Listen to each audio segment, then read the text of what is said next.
Okay, do we have all the board members present? I think I see them there. Okay, we're going to call the meeting to order. Mr. Criddle or Trustee Criddle, could you please lead us in the pledge? Sure. You stand. Salute. Pledge. I pledge allegiance to the flag of the United States of America and to the republic for which it stands, one nation, under God, indivisible, with liberty and justice for all. Thank you. Please be seated.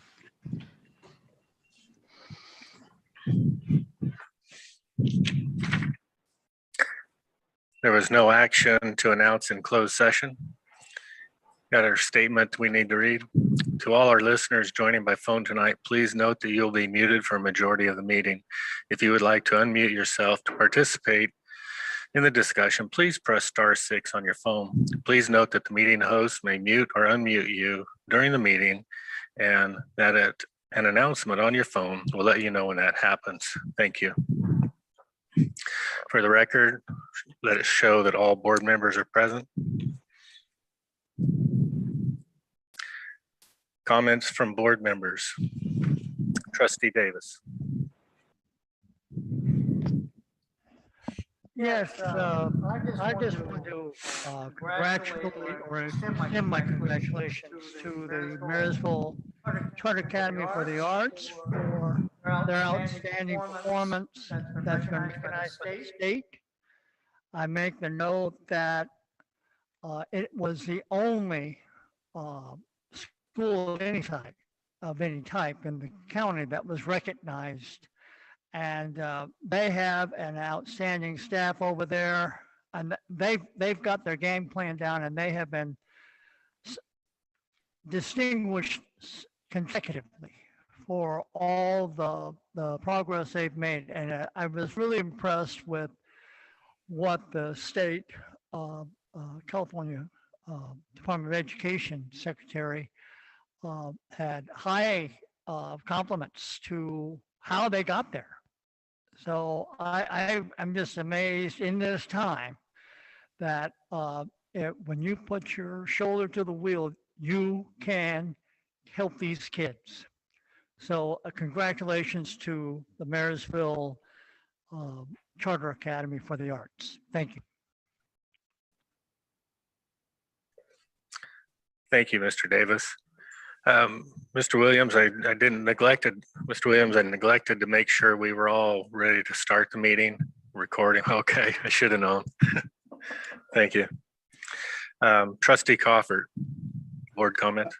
I just said I'd really like to congratulate so many of the staff and employees for getting their first COVID shots before they go back to school. It looks like all of us, hopefully all you board members have gotten yours and are all healthy and wise. But yeah, thank you. That's all. Thank you. Trustee Boom. Yeah, thank you. I'm going to be pretty blunt about some of the things I feel. First of all, bottom line, kids need to be in school. We need to be doing what's best for kids.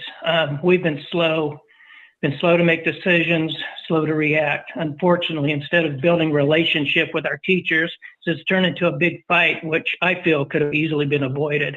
We've had a tunnel vision approach, not willing to adapt and change with challenges prevented by COVID. We haven't offered choices to stakeholders or students. We've been too slow to the party.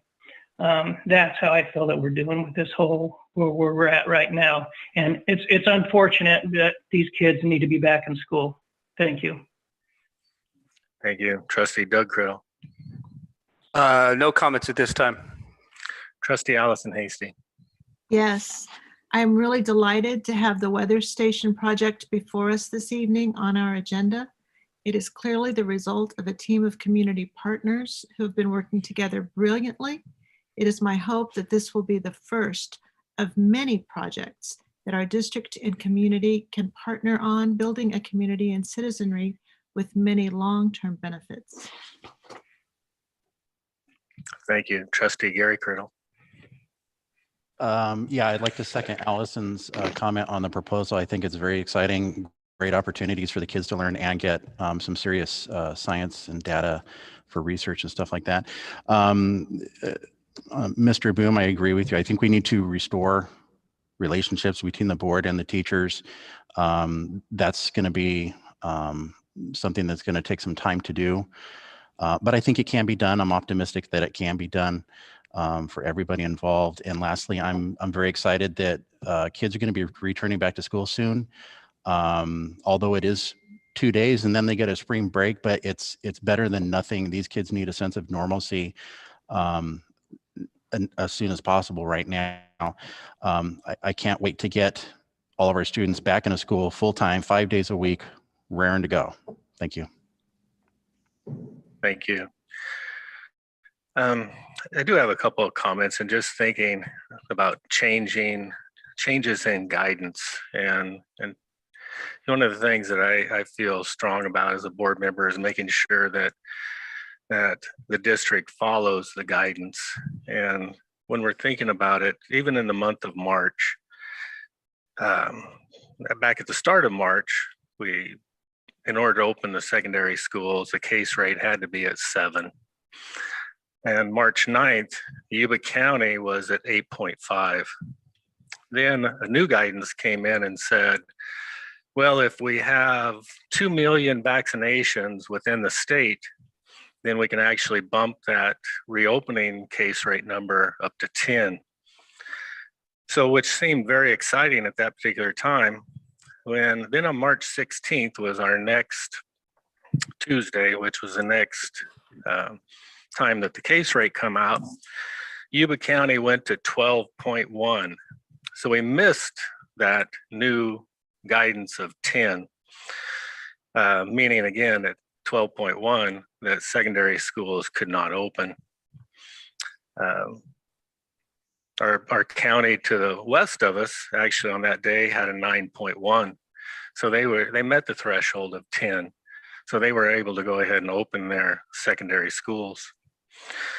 Then on March 20th, again, another guidance come out that said, if case rates were 25 or less, then you could open secondary schools. March 20th was Saturday. And that's when the district then was moving forward to looking at opening our schools. Today's case rate for Yuba County was 8.8. So we would have actually met the old guidance, but one of the difficulties is the guidance seems to change regularly, and trying to keep up with that is always an issue. So you might say, why, if we meet those guidances right now, why are we not opening school then tomorrow? And the district has an agreement with our teachers union to say that we're going to give you 10 days of preparation time. So in order to get those days in for teachers to be able to prep, then March 31st is our first day that we can get back to school. So thank you very much. Next, we have opportunity for employee organizations to address the board. Marysville Unified Teachers Association.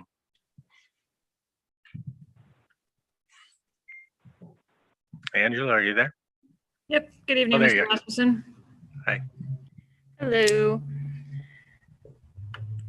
So I will tell you right now that my comments may seem somewhat disjointed this evening because I'm also processing now what I just heard from the school board, while I'm also still continuing to try to process what has been going on with the district in recent weeks and in particular in recent days.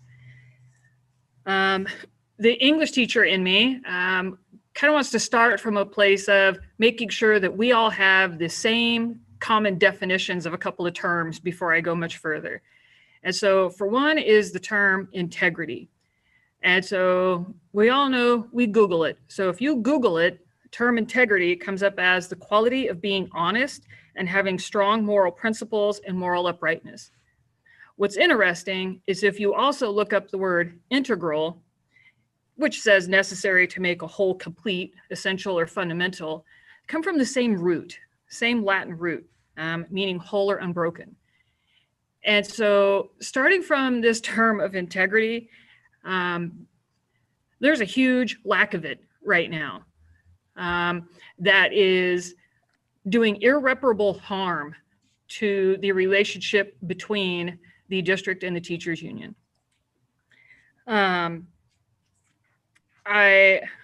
I'm surprised to hear that Mr. Rasmussen just brought up an agreement. And so we did have an agreement with the school district. We went through something called fact finding and came out with a tentative agreement that I have right here that has my signature and the superintendent's signature. And when I sign a document and when I sign on to an agreement, my word is my bond. My signature, when I put my name on there that I have worked and worked for to make sure to protect my reputation and my name, my word is my bond. My name means something when I put it on there. And when I promise and when I agree to do something, I do it. It's how I was raised and it's how I run this organization. And I expect nothing less from the district. And so when I get something less, it's infuriating for one, but it's also terrifying. Because if I can't have faith in the agreements that this district makes with this union, it puts us in a really bad spot.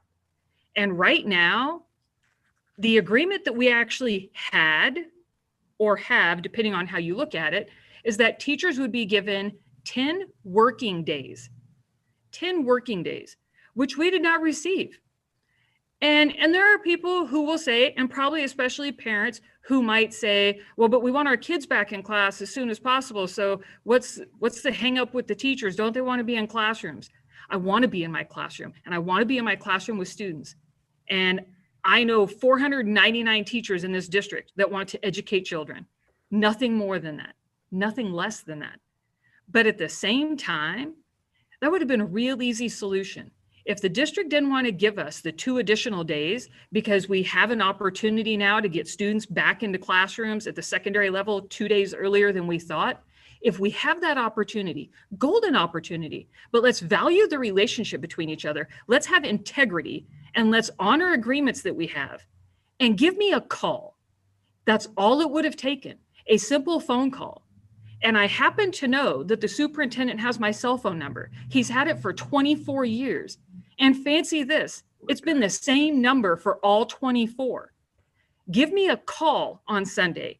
Instead of blindsiding me and my membership, and instead of tearing asunder an agreement that you signed, an agreement you said you were going to honor, give me a call and tell me, things have changed. Could we by any chance modify this agreement? And let's make that happen. As opposed to now telling me and telling my membership and telling this community that there is a complete and utter total lack of integrity at the district office. Instead of that, let's have an opportunity to work together and come to a mutual understanding and an agreement. I can guarantee you this union, this leadership, this bargaining team would have easily given those 2 days as opposed to having what's happening with this relationship happening now. I hear about relationships all the time. Hear about it. It's the buzzword, it's the keyword right now. And I will tell you that for me, it is all about relationships, and relationships are important. They're integral. Just like integrity is integral, relationships are as well. But right now, the complete and utter hypocrisy that is coming out as far as hearing the district talk about the importance and the value of the relationships with the teachers union and the teachers in this district, when all that's happening with that relationship is that it's being destroyed, it's being manipulated, it's being denigrated, it's being disparaged. And for what? So that the district, instead of calling me, instead of possibly standing up and having to take their lumps, which the teachers have all taken, instead decides to throw us under the bus to save your own skin. That's not a relationship. If it is, it's an abusive one. And so we've reached a point. We've gone through fact finding. Where we are now in this relationship, to me, is just beyond comprehension. We went to fact finding. I don't know if the board knows this, but we get to go back to fact finding on Thursday. In less than 48 hours, we get to go back because we couldn't come to an agreement. Because the biggest problem we have in this relationship is we have a dysfunctional member of this relationship. We have somebody in this relationship that doesn't belong in this relationship.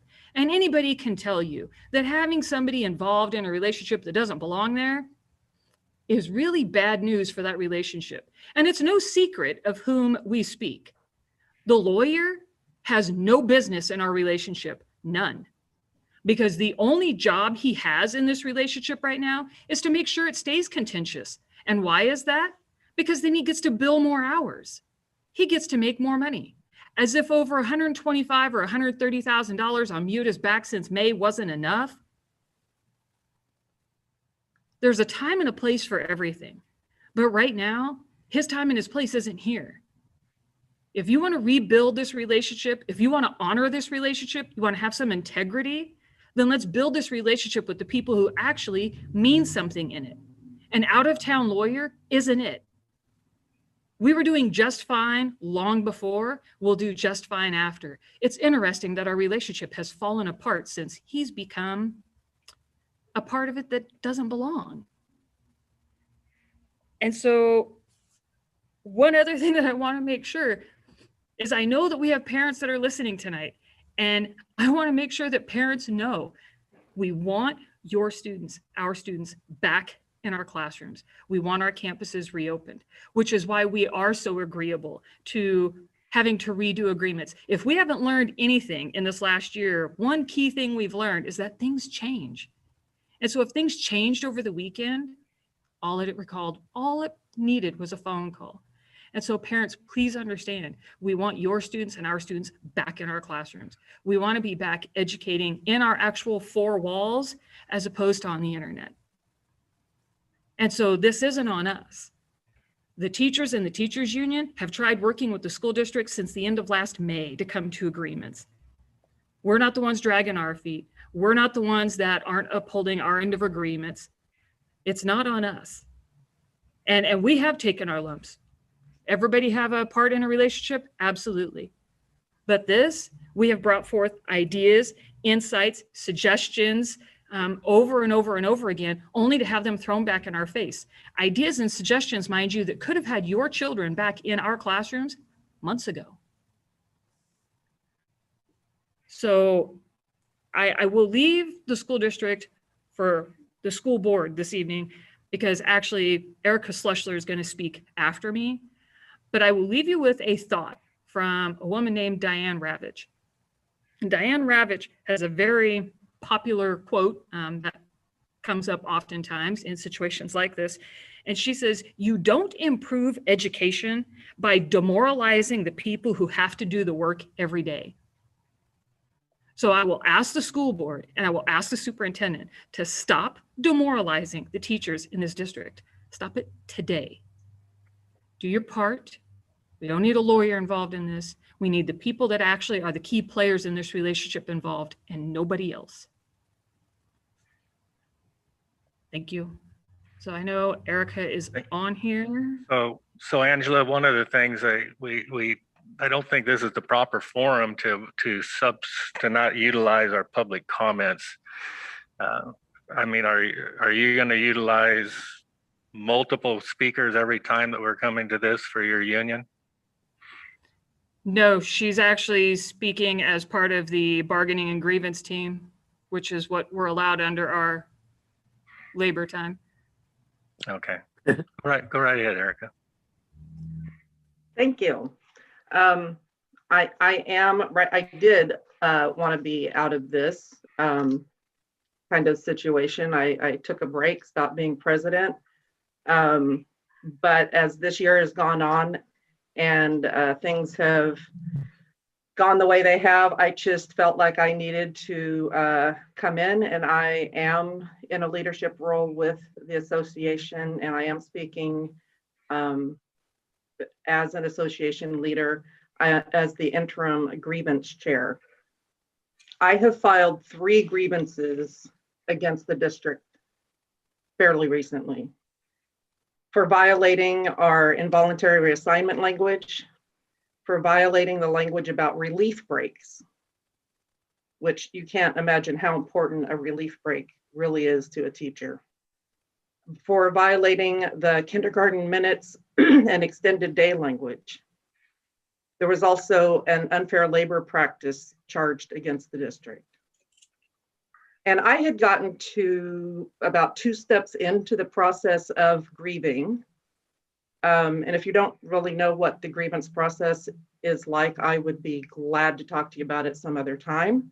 But I'd gotten a couple of steps into it when the fact-finding teams reached an agreement. And the agreement included that MUTA would drop those grievances. They came to resolutions within that agreement, so I didn't have to pursue those grievances anymore. And same with the unfair labor practice. We complied with that. I have not pursued grievances anymore. We've complied with it. It was such a relief when we finally reached an agreement and we could focus on our work fully and feel confident that the next couple of months were set, finally set. And yet, I don't really feel that confident in the district right now. The agreement to resolve the grievances fixed the kindergarten minutes so that they were doing them correctly. It also provided for the relief breaks. It also gave 10 working days. I actually have it on my screen if anybody needs me to share that document. I have it highlighted on my screen and I could do that. Or you could trust me or ask for a copy. It gives 10 working days notice for going back to secondary school because it didn't give the 10 days notice required for the elementary reassignments. And finally, it says that they will bargain in good faith. That agreement says bargain in good faith. Part of bargaining in good faith is that after you reach an agreement, you actually comply with that agreement. In the last 2 days, this agreement has been violated via email from Mr. Sina. And inconsistent messages from site administrators are now communicating to teachers that our health and safety agreement is also about to be violated. Completely combining all in-person cohorts is going to make the 6 feet distancing an impossible task. And without taking the time to actually see what numbers we have, how many kids are coming in person versus how many are staying at home, and has that number changed? Without looking at that, we can't even be sure that we can do the 3 feet. We don't even know if that's possible. This was a knee-jerk reaction to the new guidelines. And yeah, those guidelines are changing all the time, but you can't just take an organization like MJUSD and say on Friday, the guidelines have changed, so Monday we're doing everything different. It takes planning. Everyone in this district is getting whiplash with the constant changes in direction. Administrators are, teachers are, students, families, everyone.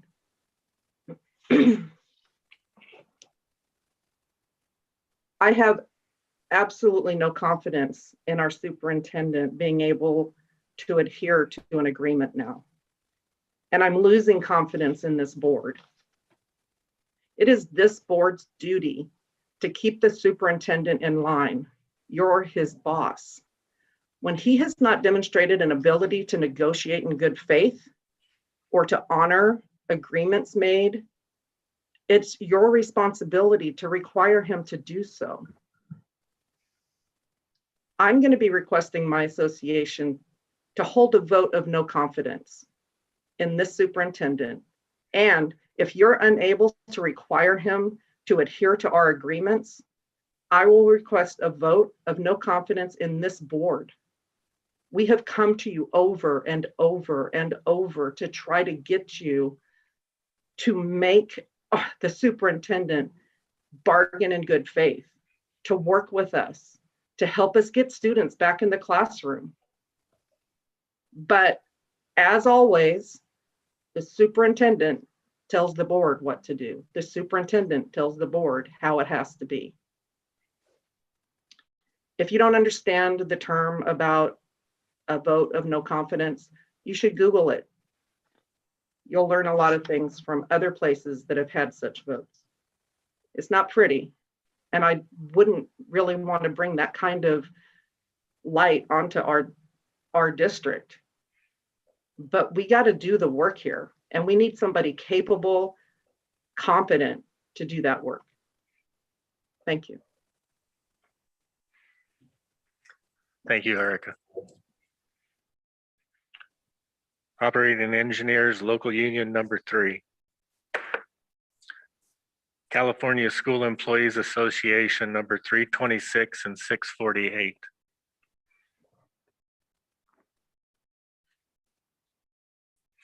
Association of Management and Confidential Employees. Dr. Greco. Good evening, school board and community members. 10 days, 10 days, 10 days. I keep hearing these things over and over again. And I think from the AMACE perspective, and meeting with AMACE earlier today, and from right now, AMACE believes that for our district to maintain any integrity, it is integral to our success to get as many kids back in school as soon as possible. You look at the failure rates across the high school, and it's not to blame families or teachers or to demonize anyone. It's the situation and it's the data. So given the opportunity to get them back in a few days before spring break, you may go, well, why? It's been so long. Why rush to get them in with only 2 days? You know, what does that really do? But as everyone keeps saying tonight, the guidance keeps changing. The guidance keeps changing. The guidance keeps changing.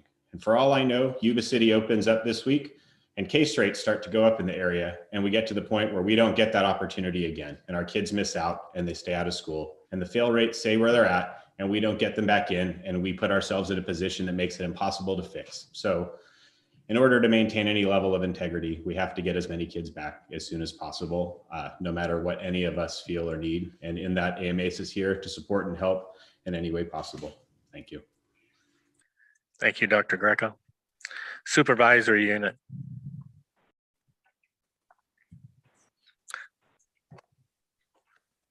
Public comments. For teleconference meetings, please submit your public comment cards located on the district webpage at www.mjusd.com under board before the board meeting begins. Persons wishing to address the board are requested to fill out the public comment card before the start of the meeting and give it to the secretary, board president, or the superintendent. The public may address topics not on the agenda during this section of the agenda or ask they be heard during a specific agenda item. Comments are limited to a maximum of 3 minutes per speaker, 20 minutes total time for public input on each item per board bylaw 9323. The Ralph M. Brown Act prevents the Board of Trustees from responding to these comments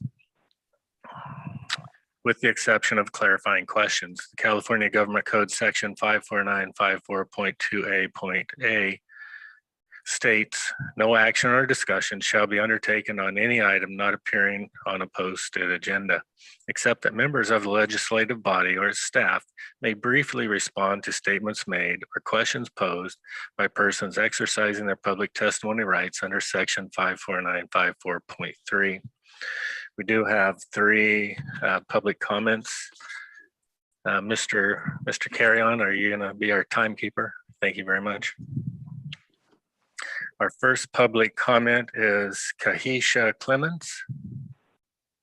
Ms. Clemens.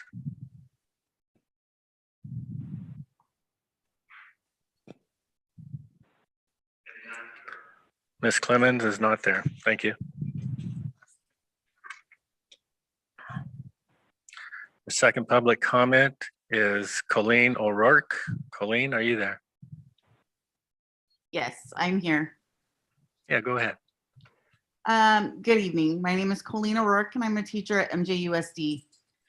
I am disturbed by the choices made over the weekend to return middle and high schools on March 31st. On February 26, 2021, Superintendent Sina signed a tentative agreement with MUTA.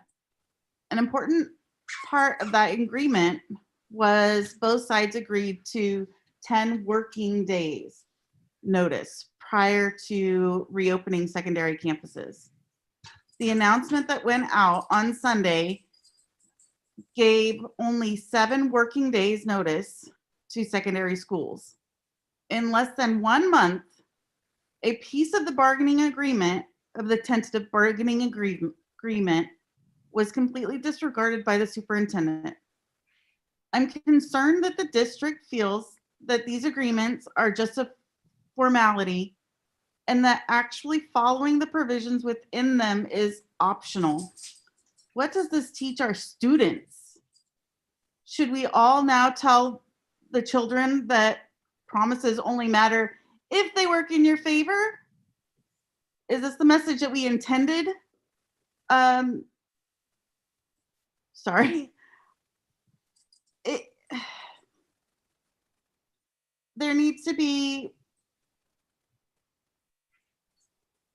sorry guys. Is this a message that we intended? One that teachers, their concerns, their need to properly prepare, and their carefully negotiated agreements don't matter?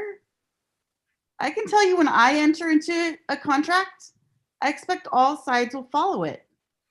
Having students return for 1 day for each cohort and then enter into spring break is a ridiculous disruption that makes no reasonable sense. And again, we're showing students that it's okay to break agreements that have been made with other people. And that's just not how we should be showing students how to behave. Thank you. Thank you, Mrs. O'Rourke. Next, we have Amanda Bowman. Amanda, are you there? Board members, I came on tonight on my husband's birthday, no less, to share 2 concerns. My first concern is for my students. I'm a middle school special education teacher. I'm really concerned that we're planning to bring students back on campus in the middle of the week. I was so excited about seeing my students in person. I can't wait to work with them and help them grow, but I believe that having them start in the middle of the week, having cohort A come on campus and start by attending their 5th period class and seeing their 5th, 6th, 7th, and 8th period classes for their very first interaction is going to create a lot of confusion. Let me try to restate this a little clearer. My students at Yuba Gardens will start on the second half of their cohort A school day. This means cohort A students will not attend their 1st through 4th periods until after spring break. Okay. On the 2nd day of school, the students who are in cohort B will be on campus and attend their 1 through 4th period classes. But on Friday, it's been the 1st day of our spring break, so they will not see their 5th through 8th period classes. So I don't know if you're confused yet, but I can tell you right now, my students will be. I cannot figure out how starting these 2 days right before break out of order is the most beneficial for students. My second concern is that the union and the district have a signed agreement and they are blatantly being ignored. Well, more than one agreement, right? And so most of them are being ignored. Integrity is something that's been thrown around a lot in this meeting. Integrity is teaching our students that we abide by what we say. If I make an agreement with a middle school student, I better follow it. Otherwise, that trust is broken, and all of those relationships that we've heard about and been preached to in these meetings goes away. Same goes for the district's agreement with me as an individual, but me and all of the teachers that work in MJUSD. Our word matters. What you say matters. What you put in print matters. Back it. We expect kids to, you expect me to as an employee, I expect you to as well. The union has abided by our signed agreement. We've backed off on quite a few things, but the district has not. We're supposed to be negotiating. We have gotten nowhere. Why? Again, the district has put out information and made plans that are counter to the agreement made with our union. It appears that Mr. Sina plans to force teachers to his will by making us fight for what we have already agreed to. He is currently pitting teachers against families and trying to make it look as though we do not want to work with our students, that we do not want students back on campus. But the truth is, we are teachers. And we Mrs. want to Bowman, be with our Mrs. students. Bowman, and thank we you want very to work. much. That is the end of your 3 minutes. Thank you very much for your comments. That was all of our public comments. Next, we have the superintendent's report. Mr. Sina.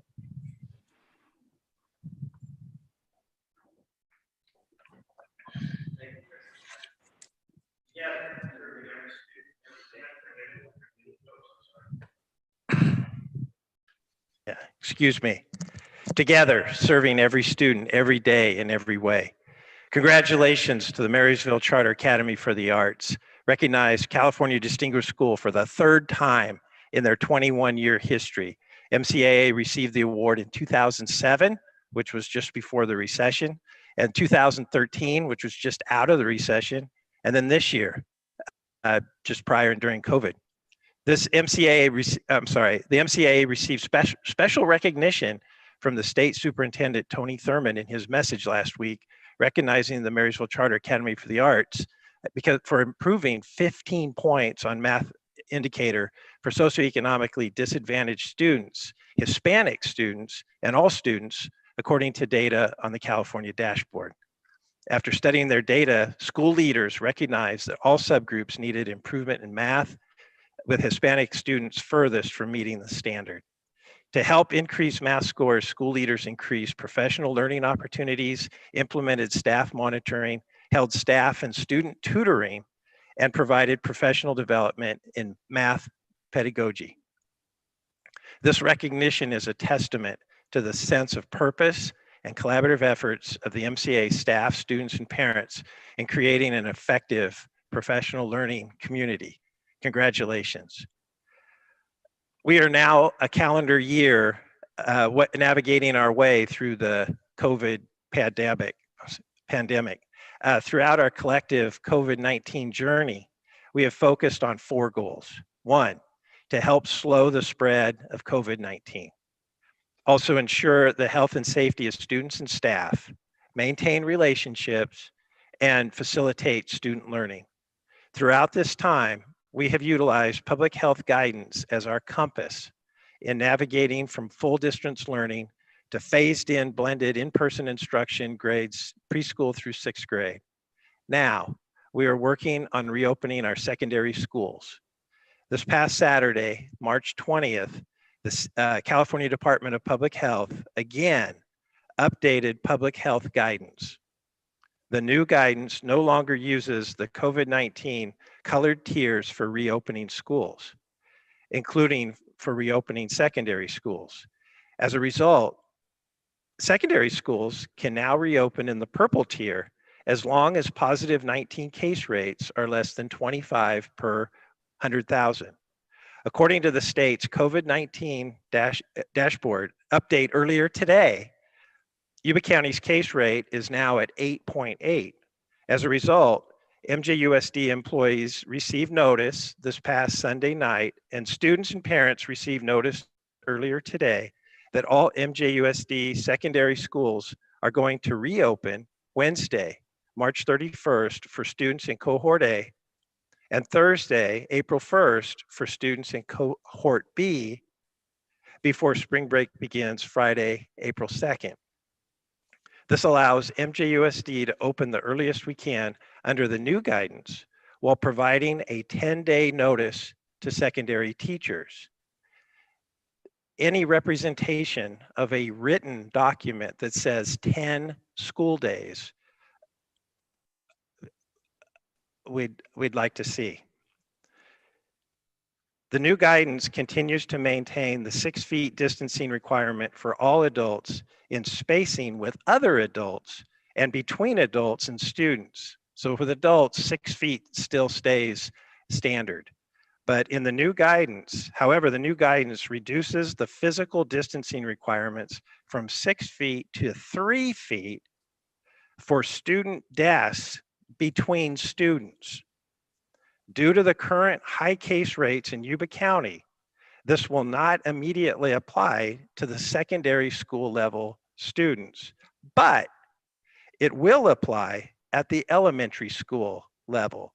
This is all based on science of new studies done in 3 states, and it guides the guidance. As a result, We are working on plans. Yes, we are working on plans to permit elementary school students to access up to 4 days of in-person instruction per week. Hasn't the point for the whole year been to get students back in class, in person, with their teacher?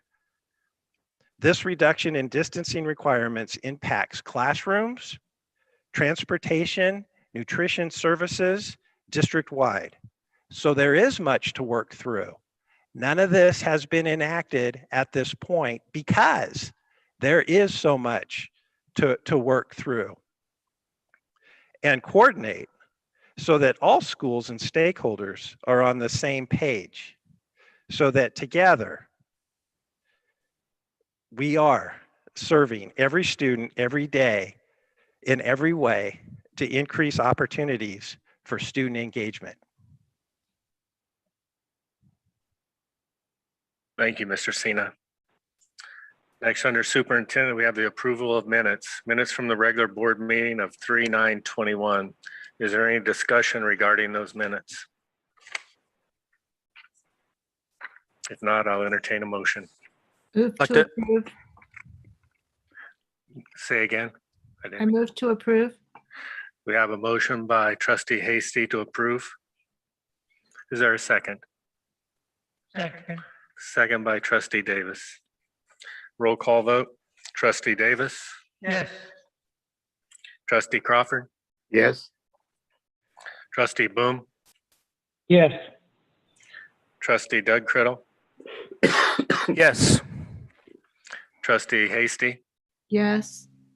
trustee Gary Criddle, Yes. trustee Rasmussen, yes. Motion carries 7 yes. Next, we have the consent agenda. Are there any items on the consent agenda that a board member would like to have pulled?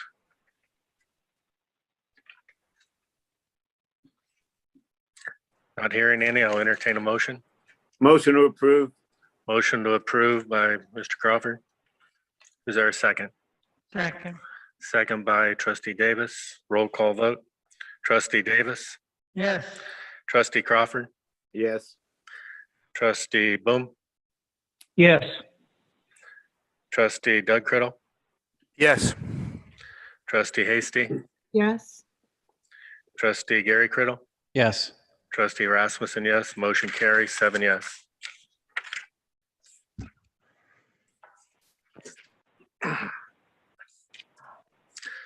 Next, we have new business, educational services, license agreement with the Regents of the University of California for Browns Valley Elementary. Purpose of the agenda item is to request the board approve the license agreement and project summary with the Regents of University of California to install and operate the weather station within the Yuba watershed at Browns Valley Elementary School from 3/24/21 to 6/30/26. Dr. Greco? Thank you, President Rasmussen. So we have a great presentation tonight and a unique opportunity that we're happy to share with everybody here who's with us. I just want to say part of what makes this community special, even when we're bickering or fighting or whatever else is going on, is that the community supports us. They support our efforts in school. As a school district, we can do a lot for kids, but we can do a whole lot more when we begin to leverage those outside agencies. And so just like our partnership with the Yuba Water Agency is bringing lots of opportunities to our students and teachers, we have a new opportunity that I'm happy happy to have come in with us here up in the Browns Valley place school site. God, I can't even talk tonight. I apologize, you guys. So with that, I'm going to stop talking and I'm going to turn it over to Dr. Anna Wilson from UC San Diego, and she is the field research manager. And I'm going to have her explain the weather station. So Brian, if you could pull up the presentation at this point, and Anna, it is all yours.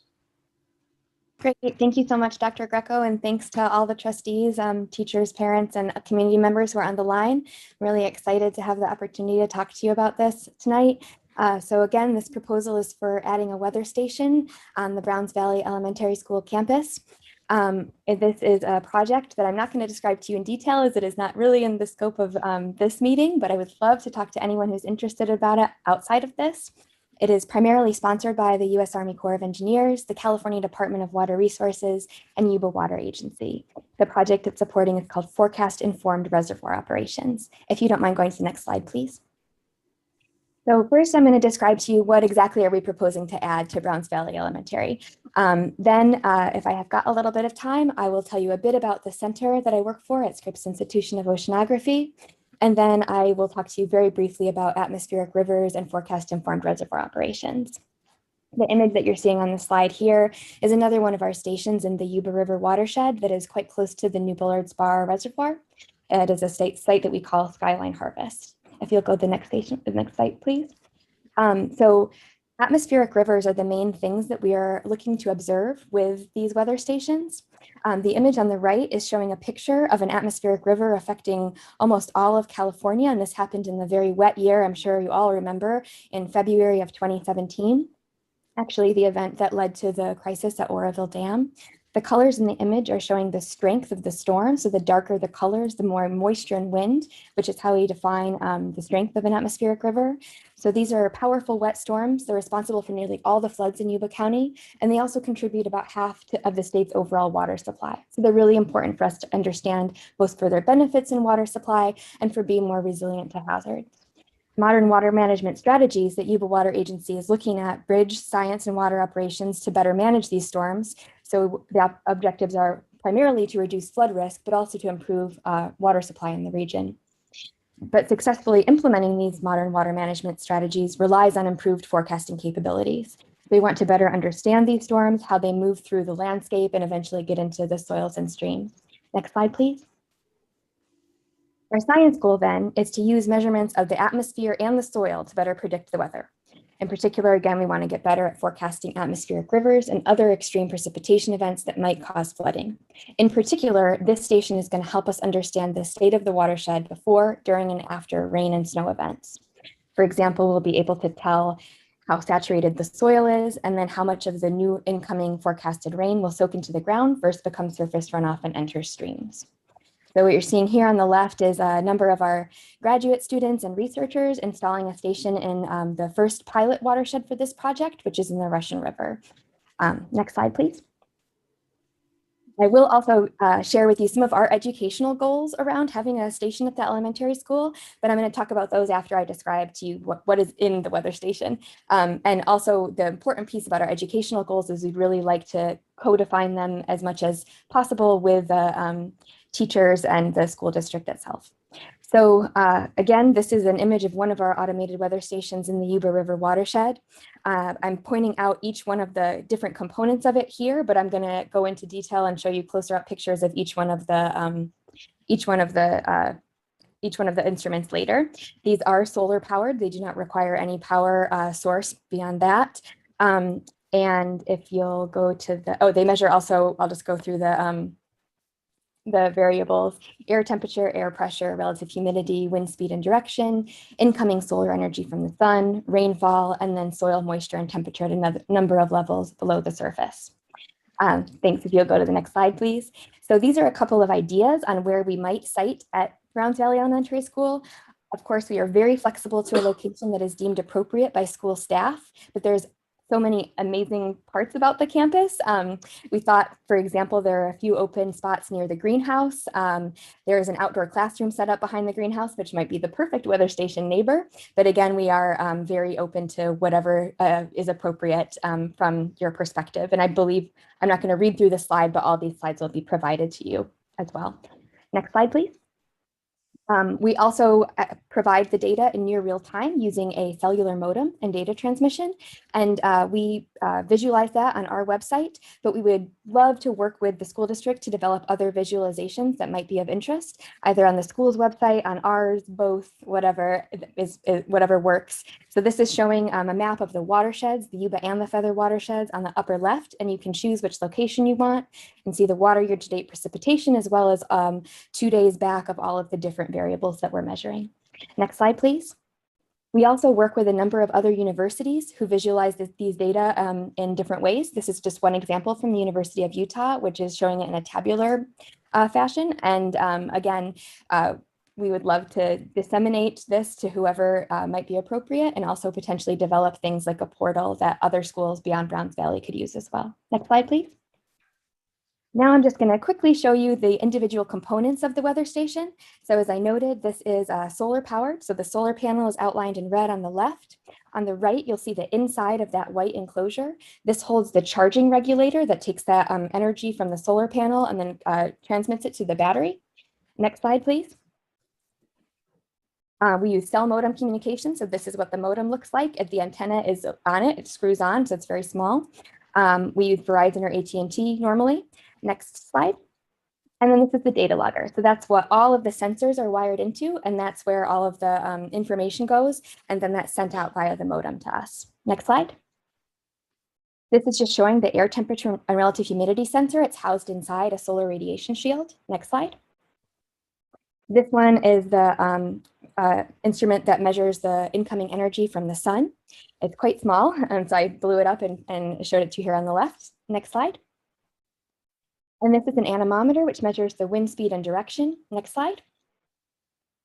This small instrument, a barometer that's inside the enclosure, is what measures the air pressure. Next slide.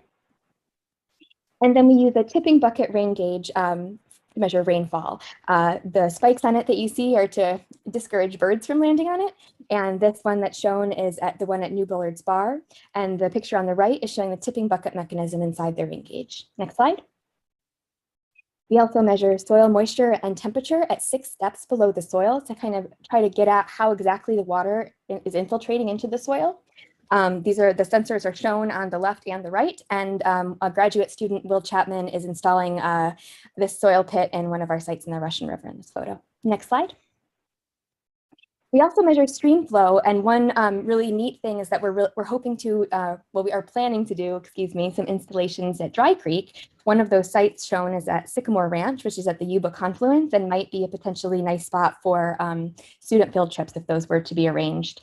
And it's nice to have a soil moisture station nearby to the stream station, so you really can connect, you know, the conditions of the soil to what you're seeing in the streams. Next slide. So this is some proposed activities for Browns Valley. These are just ideas and aren't necessarily limited to anything you see here, but in-person events with field researchers or other CW3D scientists are possible, including, like I mentioned, field trips to nearby streams, sessions with classes during when we're there for station maintenance and instrument calibration. We also do weather balloon releases. We've done this with a number of different elementary schools, and they are very popular because they're just such a easily, it's easy to connect to those kind of events with the big balloon.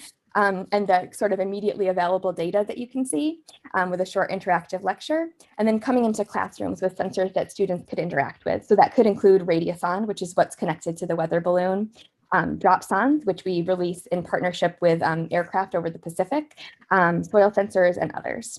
We'd also love to help embed material into existing or to be created lesson plans. This is something we've been working on for a little bit with the Yuba Water Agency as well.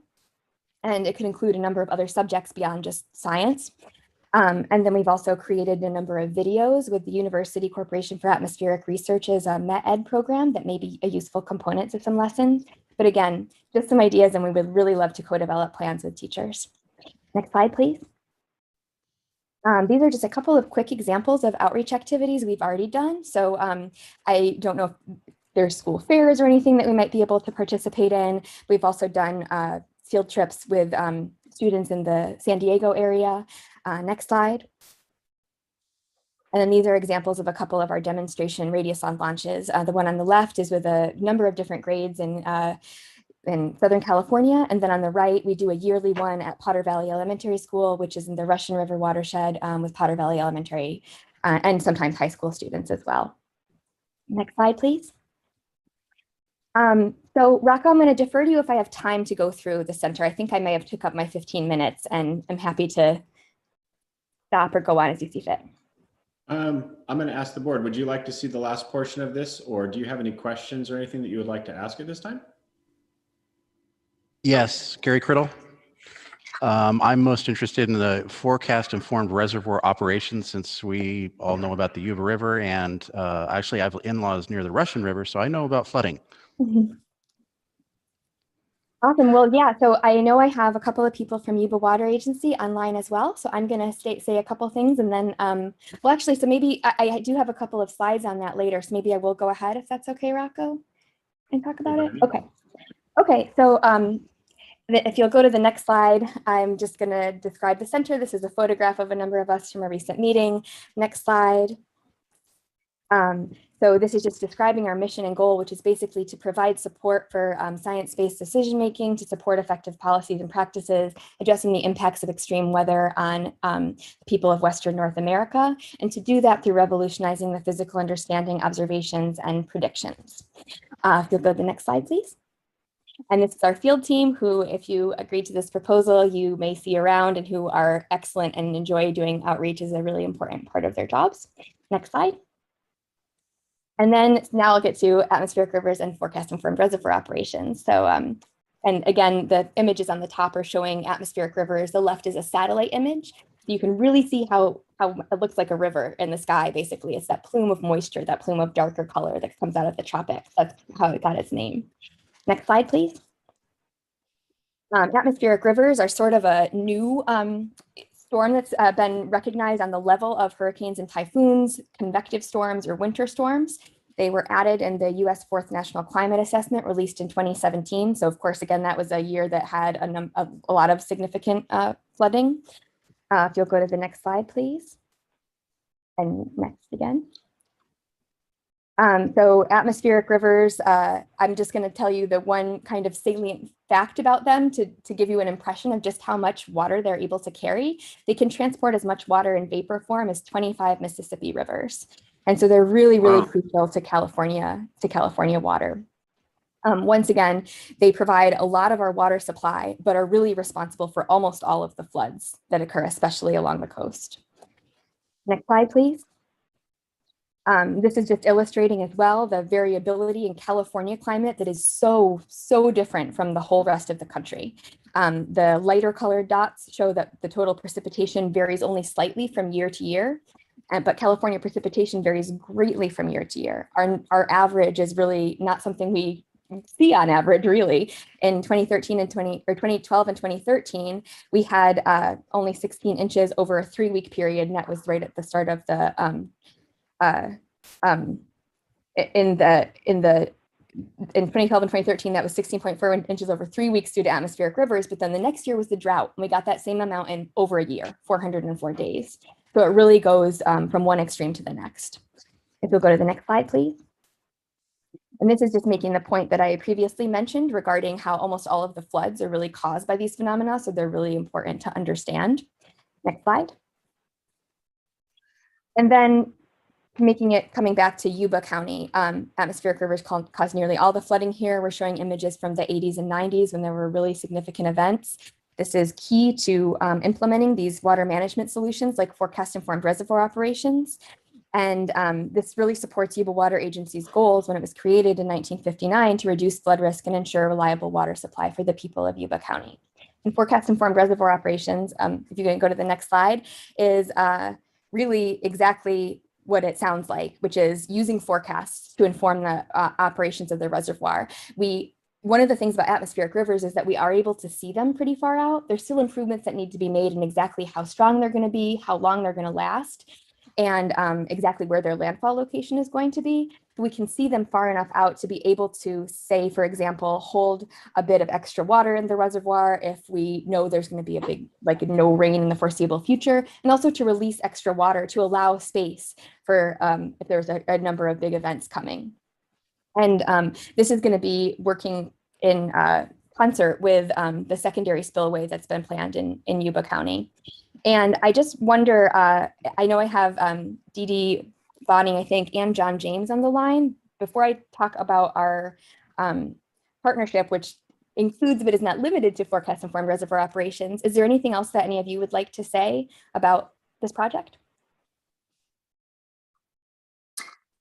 This is Dee Dee Cordell. I'm the communications manager for Yuba Water Agency, and I think you covered it beautifully, Anna, and passionately, as you always do. I don't know if I didn't realize John was on, so I would defer to John as the subject matter expert and the project manager for the secondary spillway. I think there's a great opportunity to just talk a little bit about that and where we stand if people are up for it. Sure. Thanks, Dee Dee. I can briefly describe that. Yeah, so I'm John James. I'm the water operations project manager, and I work extensively with Anna and her team on the FERO project, but also some of the agency's other flood risk reduction projects, including the secondary spillway. So really, what Forecast Informed Reservoir Operations is going to do is really provide the information that we need to release water ahead of these big storm events and really reduce flood risk downstream in the county. And the infrastructure part of that is the secondary spillway, because it's actually going to be lower in the reservoir to where we can actually take these forecasts, see that these storms are coming, and then release water ahead of them.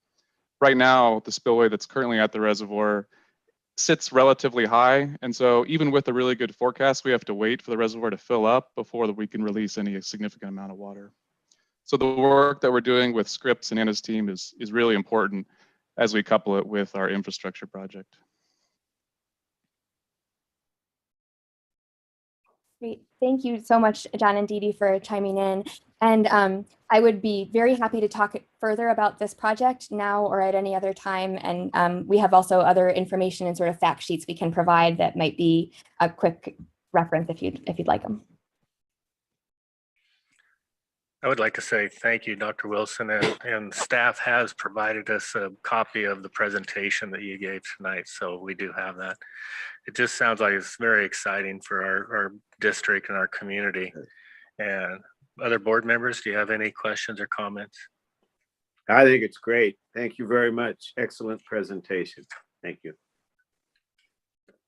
Well, I am pleased that you've considered the district as a partner. We have a tremendous resource here that we really would like to leverage as much as possible. And learning about climate in this period of this climate change that we're going through couldn't come any sooner. So I'm really happy that you were chosen to work with us. We've got some great people up here to work with. And so we really appreciate you joining us. Thank you. Other board members? I would like to also say thank you to Dee Dee and John for all that you folks do for our community. Thank you. Not hearing any other comments or questions. Dr. Greco, did you have anything to add? No, we're grateful for all the partnerships that keep coming. I think for our students, the more you can show them scientists in action, welders in their jobs, doctors, teachers, people doing things, the more they can envision it for themselves. And so every opportunity we have to link up with, especially the rich resources we have around the area, is just a blessing for our school district. So thank you guys for involving us. Good job, Anna. Thank you all so much for your attention. There's a joke in there about that was a great presentation. You can measure it using her anemometer. Oh, yeah. With that, I'll entertain a motion. Motion to approve, Gary Criddle. Motion to approve by trustee Gary Criddle. Is there a second? Second. Second by trustee Doug Criddle. Roll call vote. Trustee Davis. Yes. Trustee Crawford. Yes. Trustee Boom. Yes. Trustee Doug Criddle. Yes. Trustee Hasty. Yes. Trustee Gary Criddle. Yes. Trustee Rasmussen, yes. Motion carries 7 yes.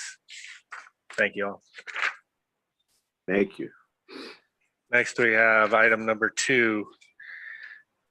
Seemed like this ties together to me, but the agreement with the UC San Diego Scripps Institute of Oceanography's Center for Western Weather and Water Extremes for cooperative research. Purpose of the agenda item is to request the board approve the agreement with the UC San Diego Scripps Institute of Oceanography's Center for Western Weather and Water Extremes, CW3E, for cooperative research from 3/24/21 to 6/30/26.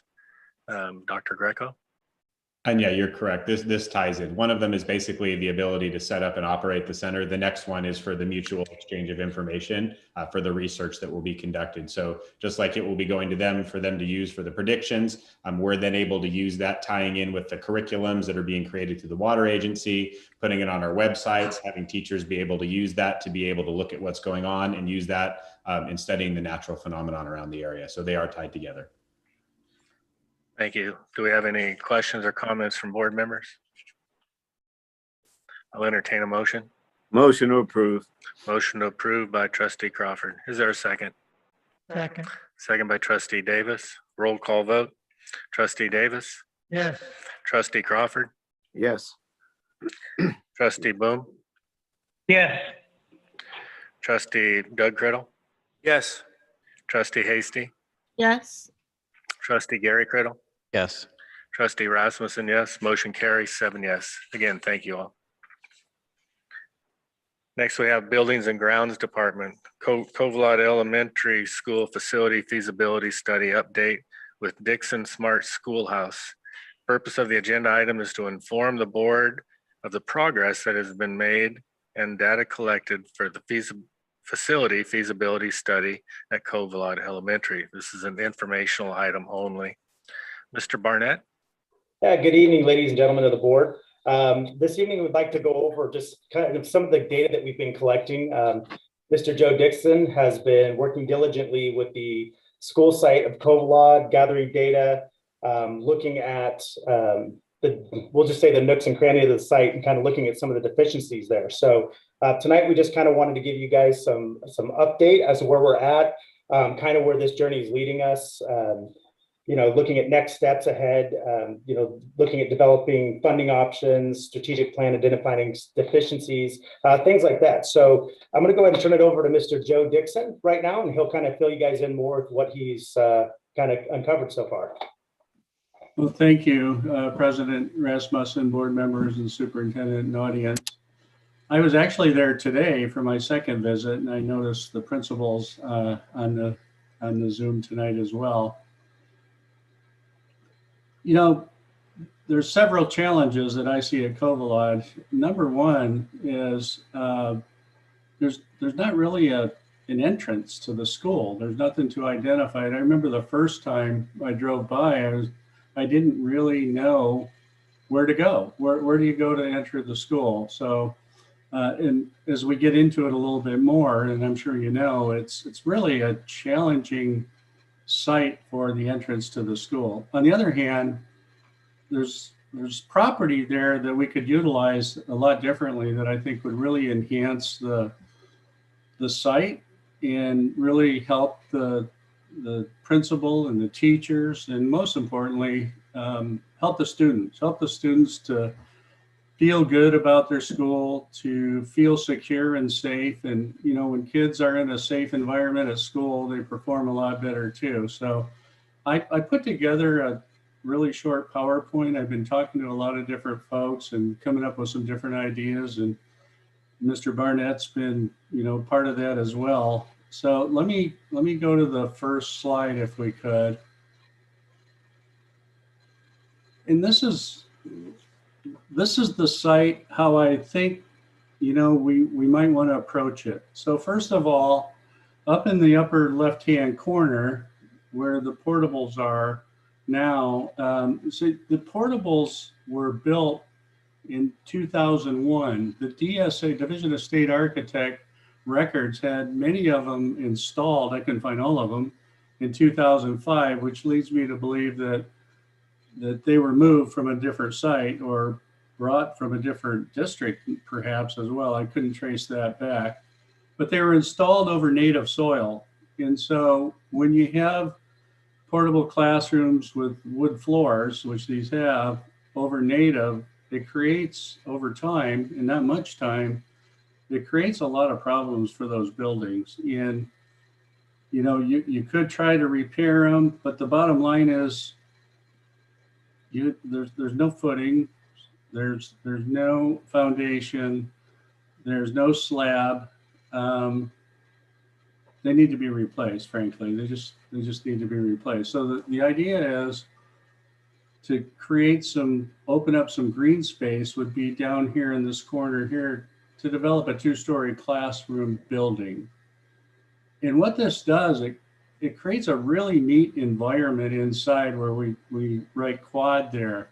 There's a lot of opportunities to do some outdoor learning as well.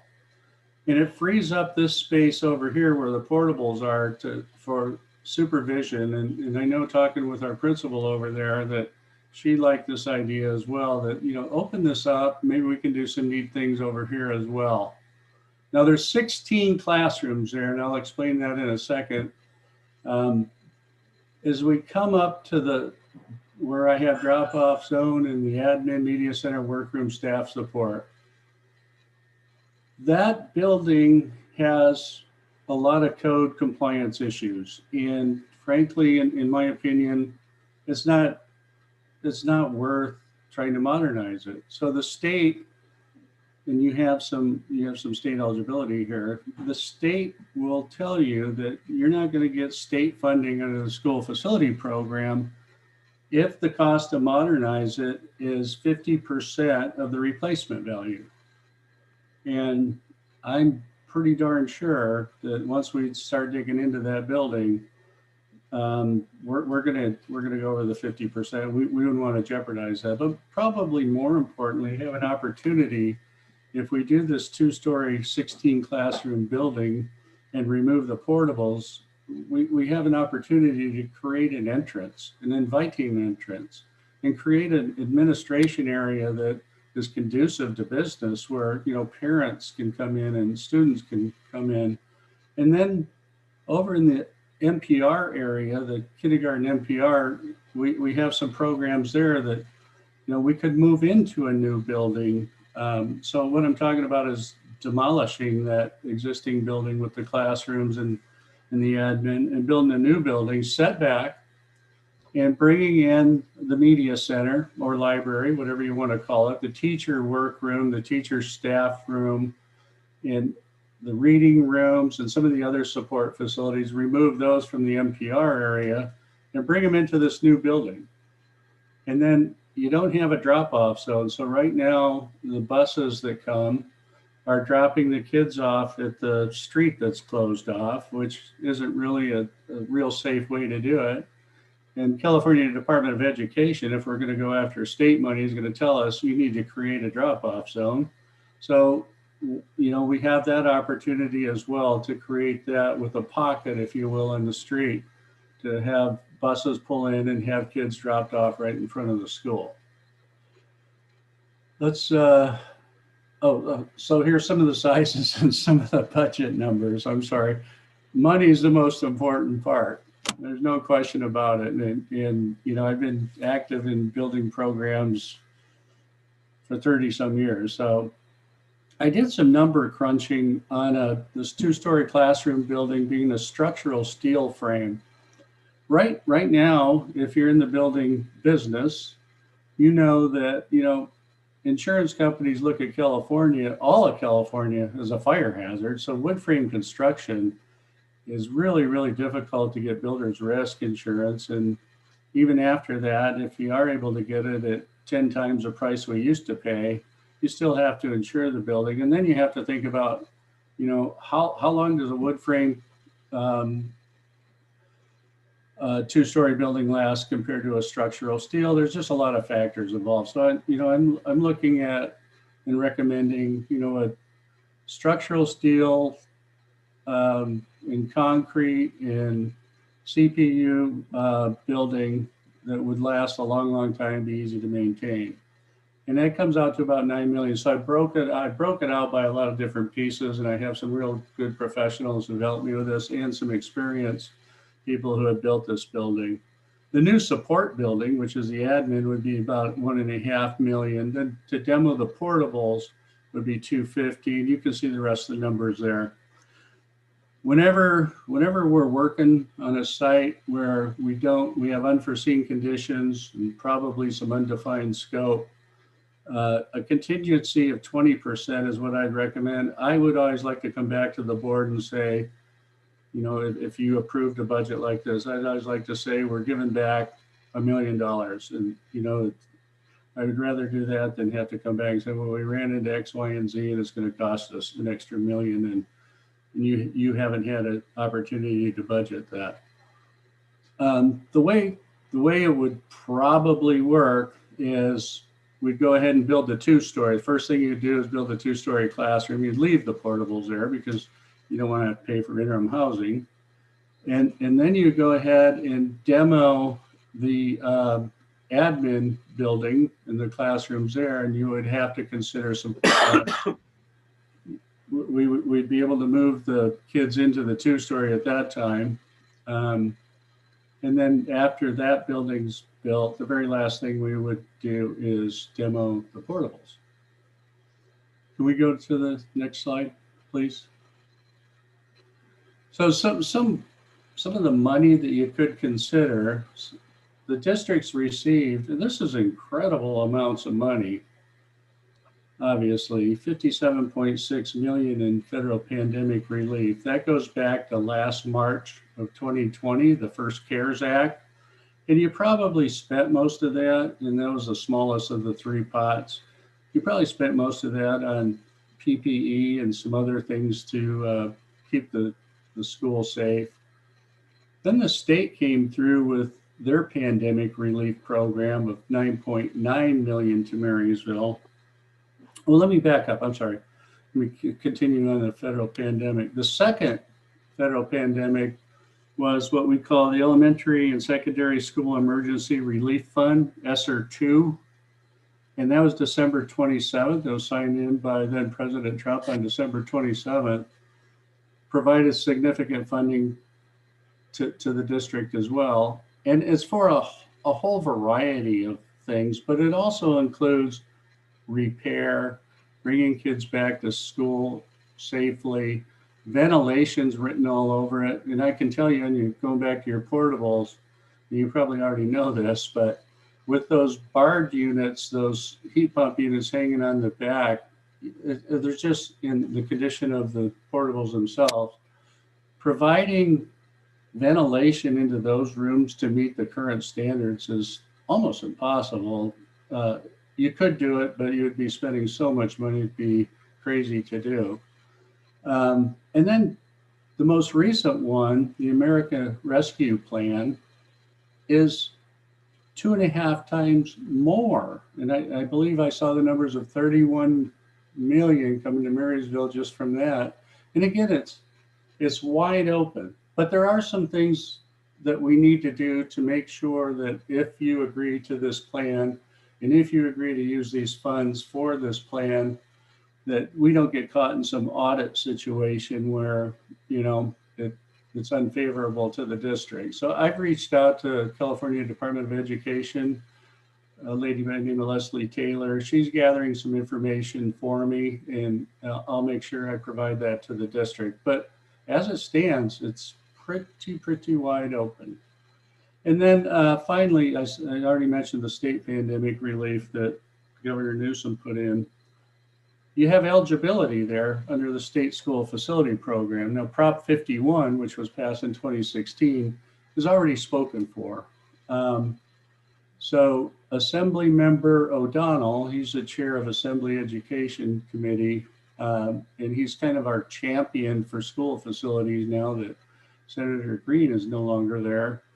He has proposed a 2022 state school facility bond, and it looks like it's going to be on the June ballot, and you have eligibility.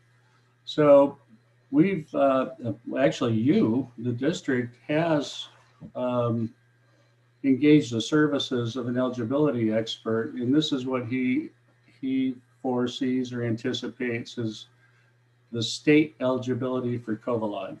$2.7 million. So we would certainly want to go after that. You know, there's another thing that I was talking to some of the folks in Sacramento today. Some incredible revenue numbers are coming into the state. So between July and January, $24 billion more in revenue came into the state than they budgeted for this year. 24 billion. I'm sorry, 26 billion. Yeah, 26 billion, an extra 2 billion there. then between January and now is $14 billion more than they were anticipating. So $40 billion in revenue to the state, more than they budgeted for or anticipated. What that means is anybody's guess as far as how they're going to spend it. We certainly in the school facility industry are going to advocate. We have a lot of needs out there. Let's get it out to the schools for bringing kids back to facilities that we can all be proud of. So more to come on that. I just wanted to throw that out there. I found out today how much that money was, what those numbers were, and holy cow, that's a lot of money.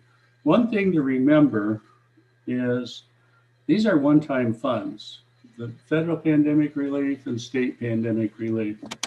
As we all know, the general rule with one-time funding is to reduce future obligations.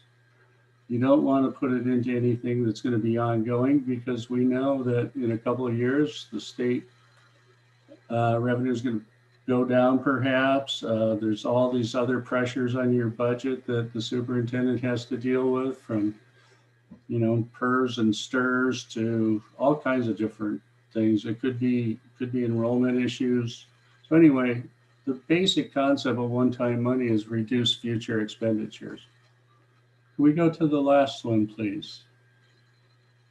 Last slide. That was the last slide.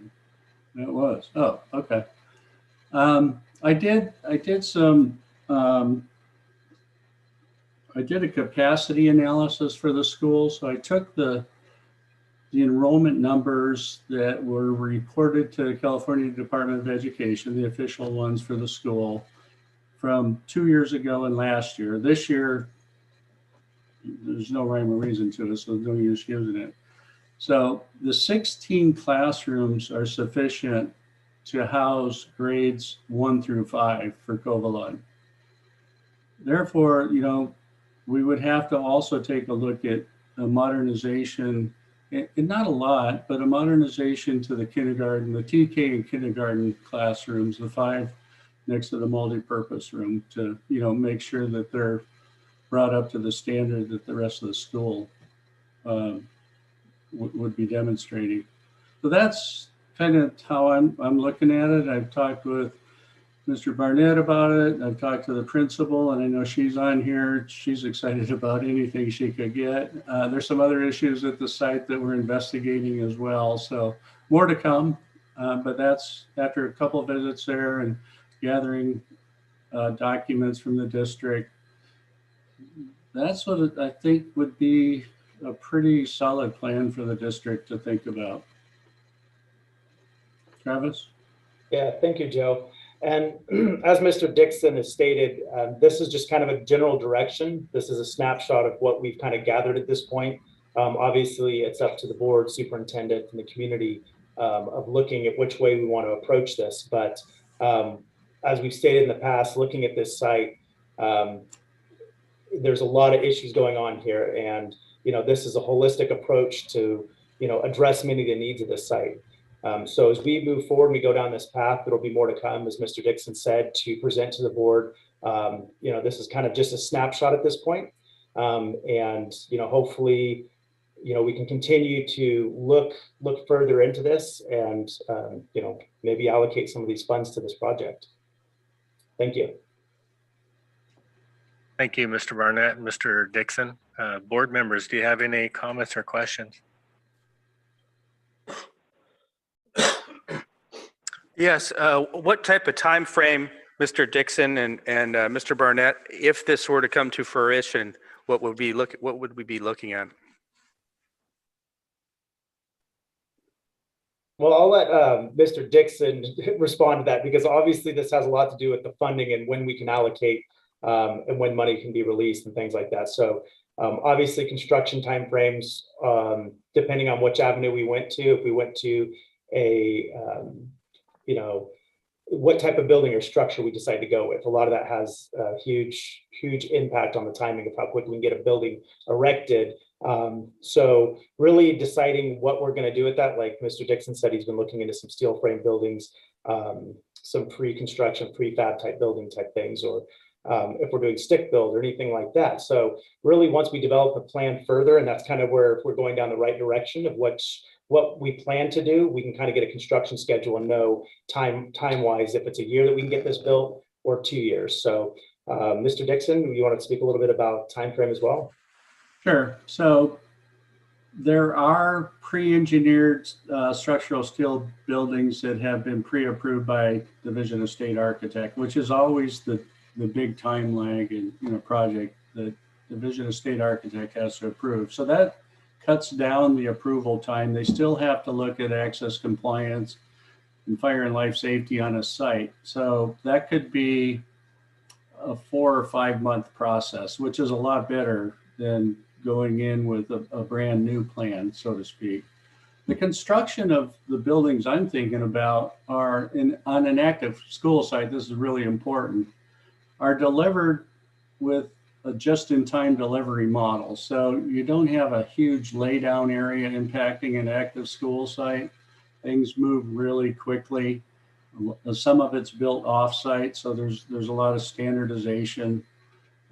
So the 2-story classroom building, for example, would probably be a 12-month, just to be safe, a 12-month building process, right, Travis? I think that would be fair. And then, moving on to the demo and that kind of thing, it probably overall would be a 2-year process. Right. Would that, Travis, would that affect anything we're doing with their solar project, or would you just you're smiling because you know what I was thinking. Or do we just put that project on the rear end side of the solar so that and is it going to be adaptable to that?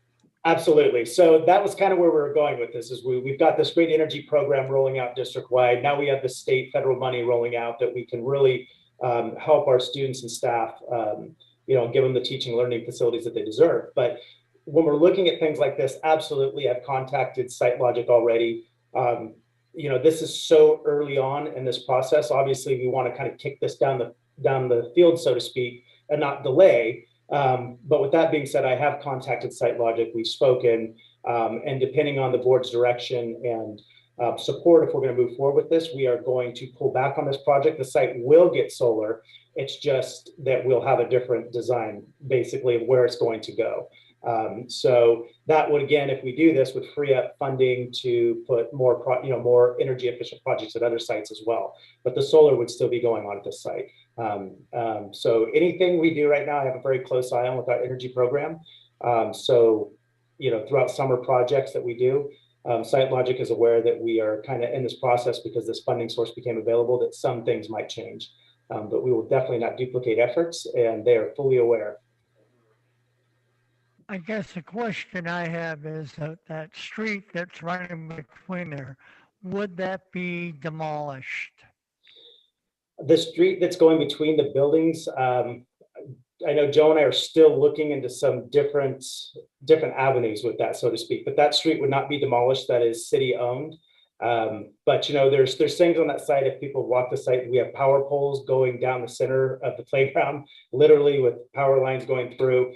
Joe and I have talked about possibly working with the owners of those poles and seeing if we can get those put underground so we don't have electrical lines hanging over playgrounds, right?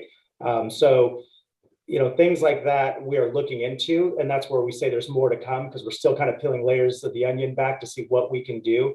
But given the demographics and the land that we're working with, without having to go too deep into legal with trying to own the street or who's, because that really gets into a kind of a hairy situation there when we're starting to talk about, can we buy the street that's going down the middle of our school? This is the safest route as far as construction goes, to pull everything on the original site where we're at now and just really focus on that. Now, later on in the future, if we, Joe and I come across something with an MOU or that we're able to possibly look at obtaining that, it's something we are looking into, but that's just kind of like another layer, but that goes with the data that we're still collecting for the final presentation of what we have really dug into. That way all those questions can be answered. Well, at least when I talked with the previous principal, he said that the city was looking to donate that to the district and to abandon it. And I think we need to pursue that in concert what we're doing with it. It would be just crazy to put all this money into this facility and have that street in there.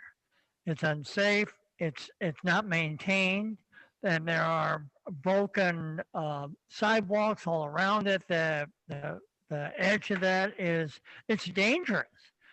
And Mr. Ashman was like, we've been trying to get it fixed for years, and it's still the same way.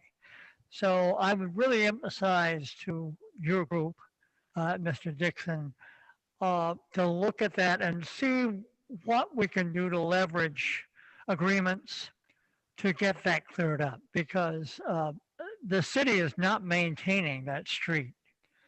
And that's been an ongoing problem because of our buses need that street the way it is right now.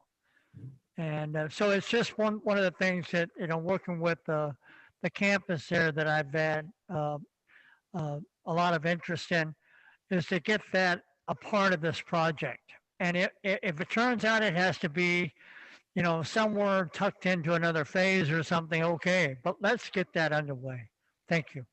Absolutely. Thank you, Mr. Davis. And that you bring up a great point. And that's another thing that Mr. Dixon and I were talking about, is just the safety of the campus. And even with the layout that we kind of presented today, taking where that street we're talking about, we've even talked about running wrought iron. So it really seals off that whole thing. So kids can't go out and run out there. So like you said, there's definitely different phases. And if we could obtain that property, possibly for future growth, right, we could have more buildings out in the field where, adjacent to what we're proposing. But we'll definitely look into that and be able to report back to the board what our findings are and see if we can start discussions with the city with that area. Thank you. Yeah, I also wanted to say thank you, Mr. Dixon. That was a very good overview of the program. So thank you very much for your time. Thank you. Any other board members, questions or comments? So again, that is an informational item, and I want to thank Mr. Barnett and Mr. Dixon also for that update. It's very eye-opening, so thank you very much. Thank you. Thank you. And that is our last item. We're going to close our open session, and then the board is going to reconvene in closed session, let's say at 7:15. We'll give us a few minutes and then we'll reconvene in the closed session. Meeting adjourned.